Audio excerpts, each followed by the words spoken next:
y'all, welcome back to my channel. Today we're going to talk about something a bit tougher than my normal content here on this channel. Today we're going to talk about crimes and assaults on college campuses. Now, college can be an amazing transformative time for your student.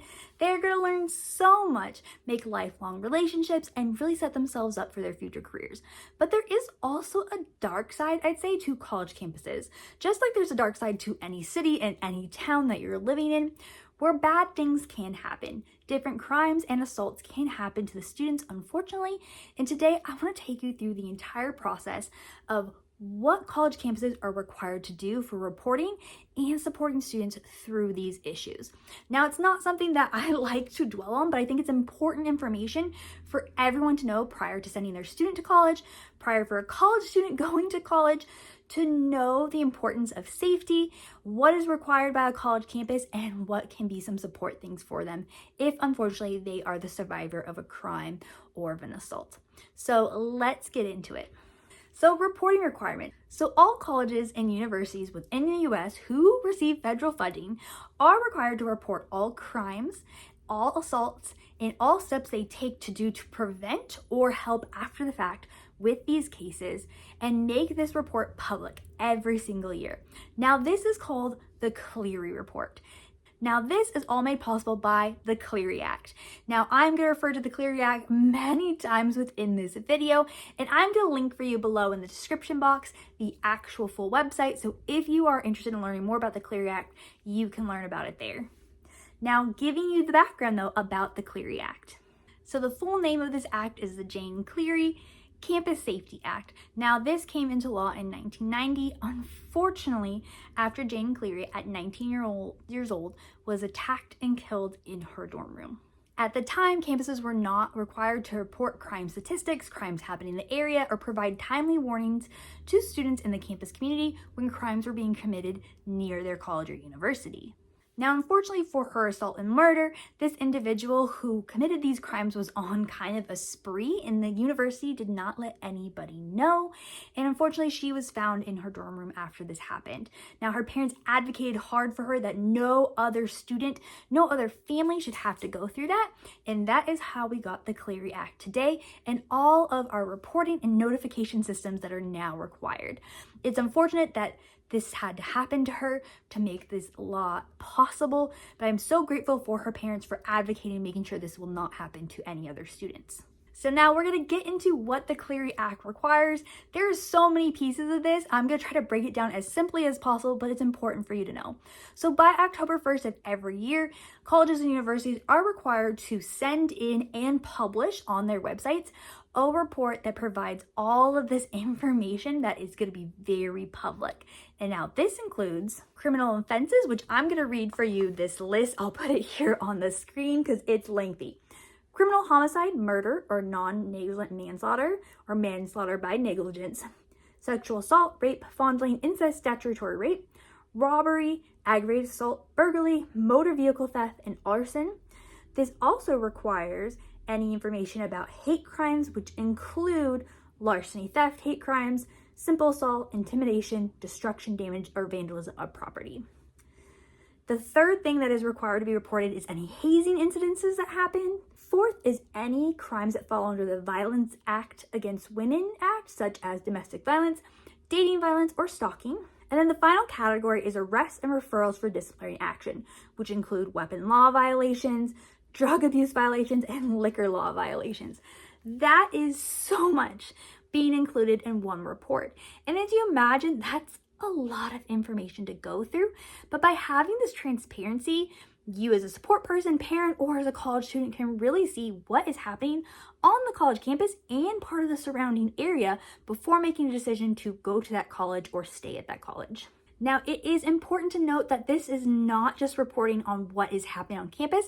It is everything that's happening within a 1 mile radius. So some of these things are happening around the college community that are completely not attached to the college, but typically within a 1 mile radius is where many students live. It might be off-campus dorms, apartments, so it's important to know what's going on in the surrounding areas. Now, this also will include non-campus organized buildings, things that are used for educational purposes, oftentimes for fraternity and sorority affairs buildings, or other buildings used for off-campus housing for students will be included in this policy, including student organization houses, whether there's maybe a basketball house or something that's official but unofficial may be included in this report. What this really means is all crimes that are happening on campus and in the immediate surrounding area are being reported and recorded in this report. Now, before I keep going, I want to tell you how to find this information on your college's or prospective college's websites. Truthfully, just go to any college website, go into that search function and type in Clery Act. You are going to find their Clery Act entire page. Now, they are required to keep an entire web page for this, which is going to have multiple aspects. It's going to have that report we just talked about that's due every October for the previous year, as well as it's going to have a few other things. Let's dive into what those other things are. Now, this has to include a crime log of all crimes that have been committed within the reporting area over the last 60 days. And they have to keep records of all these crimes for at least 7 years. So oftentimes college campuses do a weekly crime log that they just will pop up. So for the week of Sunday to next Sunday, they'll have all the crimes listed with the details they are able to provide. So that'll typically be in those details, the nature of the crime, the date, the time, and the general location of that crime. So many times you're able to kind of get a gist of what happens, whether that was an assault, whether that was a vehicle theft, whether that was a robbery. You'll be able to get kind of a basic idea of those details, where exactly it happened in the time and date. Now, the other aspect of this is timely warnings. So anytime a crime is believed to be serious or ongoing threat to the campus community, there will be notification going out to all students, faculty, and staff about the issue and any important details they should know. Oftentimes, campuses are going to send out these kind of timely warning emails and notification systems if there's any severe weather, disease outbreak, or crime such as vehicle theft or sometimes ongoing assault or murder patterns that are happening if they're not able to catch or identify the subject. Now, these can be scary because you're going to find out some different details in them. They're not super detailed, but you're going to be like, oh my gosh, there's a shooting going on in this building. We're under lockdown. Oh my gosh, there's a measles outbreak. Or, hey, there is someone going around assaulting women. Those things are going to come out in these timely warning reports, and the goal of the campus is to let everyone know what is happening so they can stay safe, whether that's following instructions such as sheltering in place, whether it's following some other instructions about not being out later at night, walking in groups, or just knowing what's going on, or checking that your car wasn't stolen, because that sometimes happens. We want to make sure they're heeding these timely warnings. Most college campuses will have a system where students will sign up to be able to also get text notifications and calls. So beyond just getting an email, their phone will also light up with calls and text messages about these situations. And if things are ongoing, they will get continued updates. So for example, I have seen timely warnings before where there has been a completely not affiliated situation happening with a domestic violence case, with a currently active situation where someone's threatening another person with a firearm in an apartment that is not part of campus but is within that mile radius. And we will send out a timely warning to let everyone know to avoid that area and provide updates periodically of it. Hey, we're still telling you to avoid this area, or hey, it's all clear, the situation has been dealt with. That way students know where it's safe to travel or not, or if they live in that apartment complex, to shelter in place for their own safety. Now, depending on the college campus and their policies and procedures, they may also have the opportunity for family and loved ones to opt into these notifications, for them to receive emails, texts, and calls as well to know what's going on in their students' lives. Not every college offers this, but it's something you can find through information on their Clery website to see if that's something that as a support person you can sign up for. Now, the last thing the Clery Act requires is really about victims' rights and resources. So this requires college campuses to have crime prevention education, provide victims with their rights and resources available to them, and have disciplinary proceedings on campus that are held by trained impartial staff. Now, this is really the point of it, is to make sure that we are providing individuals who have unfortunately been the victim or survivor of a crime with all the resources they need. It is providing individuals with prevention classes. Sometimes that is prevention classes like self-defense classes, as well as having dedicated and trained staff who will investigate crimes and assaults that happen on campus and can do disciplinary hearings for these types of procedures. So if another student assaults a student on campus or vandalizes student property, commits a hate crime, campus is able to also hold those individuals accountable through the Clery Act and their process that they have laid out, which all that information is going to be available on their Clery website, as well as their student rights and responsibilities or student conduct website. So I have thrown so much information to you about what the Clery Act has. I highly recommend going into the description below, checking out the linked websites I'm providing you to see what the Clery Act fully requires, and going and checking out your college student's website to see the information they are providing. That is where you're going to get the most detailed and accurate information to read on that crime log, see what they are doing as preventions, or even read those reports to get that information. Now, I do want you to remember that everything is being reported on these reports and crime log, and just because things are happening does not mean campus is an unsafe place. At the end of the day, students are going to have things happen.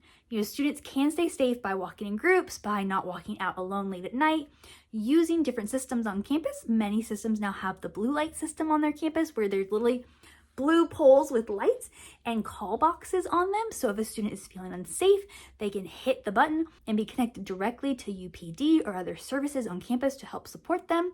If they're being chased by somebody, they can hit the buttons and keep going and hit the next button, and UPD would be notified to follow them to help catch who's ever chasing them and be able to support them through that incident. It's very important for your student to understand what safety practices are in place for the college campus. Now, many students are going to find out about this at orientation. They're going to find out about it when they move into the dorms, but you can find all about it on their college website prior to that as well. Now, let's talk about, if you are a support person or a parent on here, what happens if your student is unfortunately the victim and survivor of a crime or an assault? What happens? Now, the college is not going to contact you unless there is a true danger to your student. Typically, due to different FERPA laws and things, we do not contact parents unless typically the student is completely incapacitated. So if they are in the hospital, unable to speak for themselves, there's a massive, unfortunately, physical damages that happen to them, that's when they'd be contacted. If it is not that level, parents will not be contacted, and it's up to the student to tell their parents what happened if they're willing to share that with them. If your student does share with you that they have survived a crime and assault, please do your best to take a deep breath and think about supporting them throughout this and just being a listening ear for them. It's so hard as a teenager, as a college student, to tell your family that you have been assaulted, you've been the victim and survivor of a crime. On many different levels of what happened, it's probably much easier to call home and be like, my truck was stolen, versus I was assaulted, or I was unfortunately the survivor of a hate crime.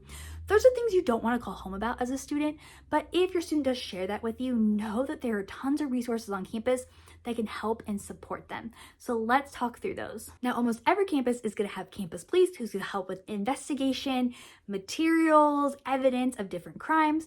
There's going to be counseling available to students. There might be safe places available to students where they can go to feel safer. Sometimes campuses even have safe housing.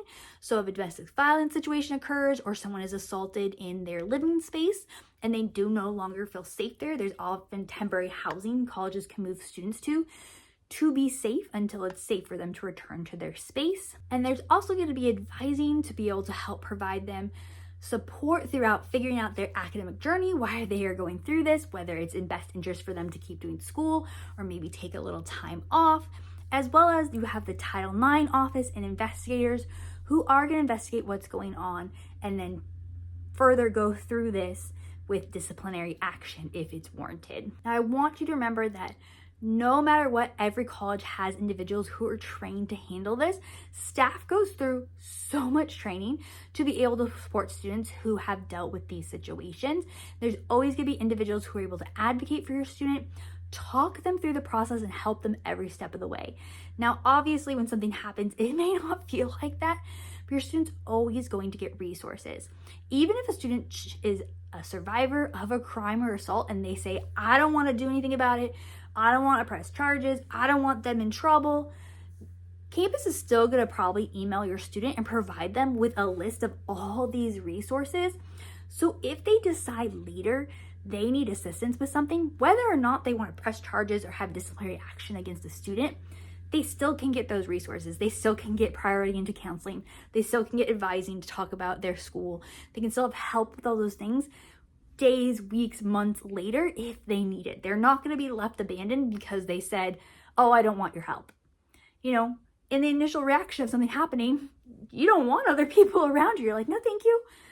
So if they decide weeks, months later, they're still going to have those support opportunities available for them that will be provided by the campus. Now, as a family member speaking to y'all, it's so important if your student does share this to just be a support system. This is text, calls, FaceTime, coming up and supporting your student. If your student decides they need to take some time off for their physical and mental health, supporting that decision.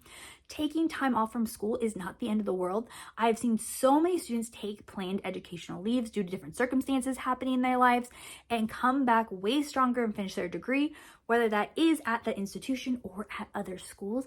It is okay to just support them through that, be that listening ear, and be that safety net for them. Now, I want to remind you all throughout this video, there's just a lot of things. There's a lot of things that campuses are required to report. There's a lot of things that are happening on college campuses. Because you have to remember, college campuses are like their own little world, their own little society. There is going to be crimes and bad things happening.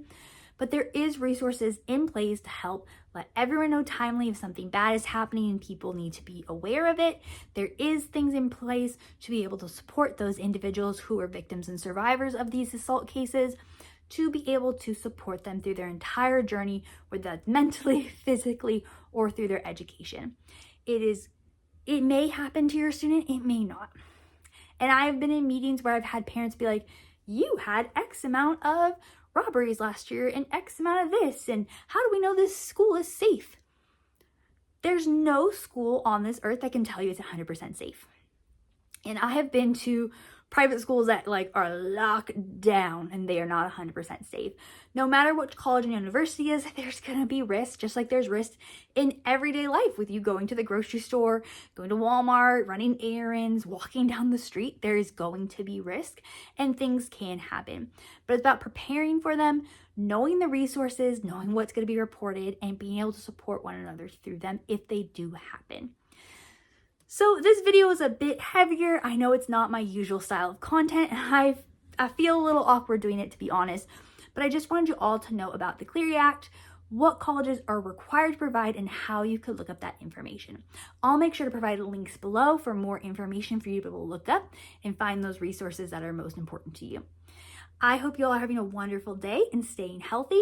If you like this video, please like and subscribe. I do post every single Monday to this channel, all the things about college that I learned within my 12 years working within the college system. I'll see you soon.